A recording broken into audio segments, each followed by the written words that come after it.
धनबाद में निजी होटल में राखी उत्सव का आयोजन किया गया है। यह उत्सव जो है मयूर शेखर झा जो है उनके द्वारा किया गया है। सैकड़ों की संख्या में जो है वो बहनें हैं जो यहाँ पे मयूर शेखर झा को जो है राखी बांध रही है। आप देख सकते हैं यहाँ पे किस तरह से जो है यहाँ पे राखी बांध रहे हैं और हम उनसे बात करेंगे और जानेंगे कि आज का ये जो कार्यक्रम है रक्षाबंधन उत्सव, ये इसका मकसद क्या है और क्या रक्षाबंधन उत्सव को लेकर मयूर शेखर झा जी हैं, हम उन्हीं से जानेंगे। सर बताएंगे ये रक्षाबंधन उत्सव का मुख्य उद्देश्य क्या है? देखिए, उद्देश्य मुख्य है कि मेरे 4 छोटे भाई हैं, रोहित, अंकित, नवाजिश और नितेश।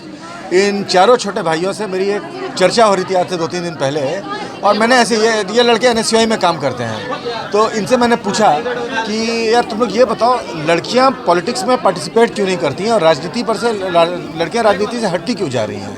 तो इन्होंने मुझे कहा कि भैया राजनीति की बात आप छोड़ दीजिए, लड़कियों का भारत के पॉलिटिकल क्लास पर से विश्वास उठता जा रहा है। तो मैंने कहा कि क्यों ऐसा हो रहा है, तो और क्या किया जाए कि विश्वास जगाया जाए? तो बोला नहीं, और धनबाद के सांसद, धनबाद के विधायक, सबका एग्जाम्पल दिया गया कि किस तरह से धनबाद के पॉलिटिकल लोगों ने उस विश्वास को उठाने का काम किया है। तो उसके बाद मैंने कहा कि ऐसा करते हैं कि मैं एक हिंदू हूँ, मैं एक प्रैक्टिसिंग हिंदू हूँ, मेरे लिए राखी एक बहुत महत्वपूर्ण प्रतीक है। मेरी रक्षाबंधन के त्यौहार में बहुत आस्था है, तो मैं आज इन बहनों के बीच अपनी आस्था को लेकर आया हूँ और इनको ये बताने के लिए मैं आया हूँ कि अगर इस भाई पे विश्वास करो, मुझे ताकत दो, और अगर भविष्य में तुम्हें लगे कि तुम्हारे भाई के पैर डगमगा रहे हैं तो इस राखी का वास्ता देकर अपने भाई को तुम लोग कटघरे में खड़ा कर सकती हो।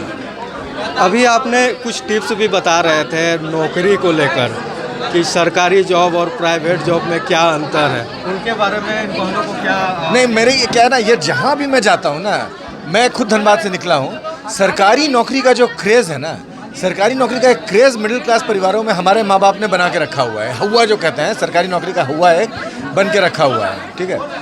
अब इन लोगों को मैंने ये कहा था कि वो हुआ होता है, सबसे नोबल काम जो होता है वो जॉब क्रिएटर बनना होता है। जो जॉब क्रिएटर होता है वो 1000-2000 नौकरी क्रिएट करता है, उसके कारण पता नहीं कितने परिवार चलते हैं।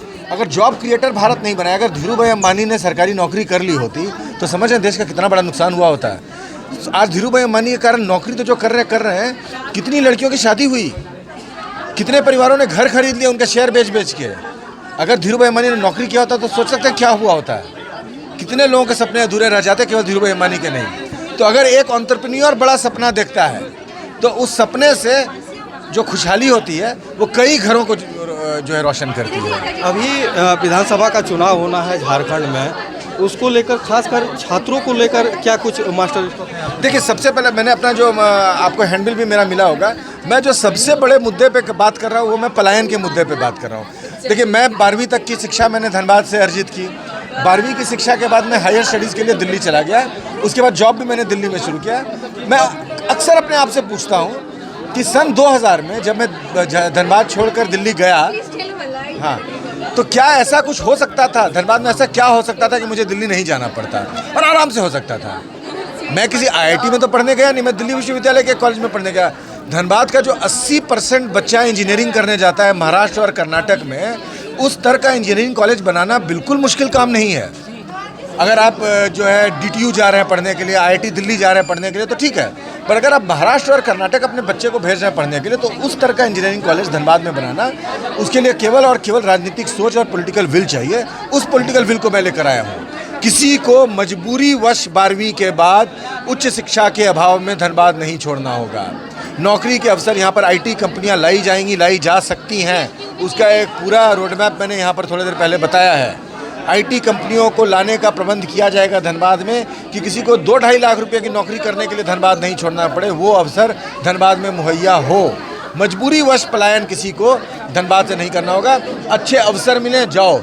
वसुधैव कुटुंबकम, पूरा देश हमारा घर है, पूरा विश्व हमारा घर है, पर इसलिए मत जाओ कि धनबाद में अवसर नहीं है। तुम्हारे लिए ऑप्शंस, तुम्हारे लिए ऑल्टरनेटिव्स धनबाद में होना चाहिए। और धनबाद अगर अपने युवाओं के लिए अवसर नहीं क्रिएट कर पाएगा तो धनबाद की जो के जनप्रतिनिधि हैं, धनबाद के पॉलिटिकल क्लास को शर्म से डूब मरना चाहिए। प्रभातखबर.com विश्वास वही, रफ्तार नहीं।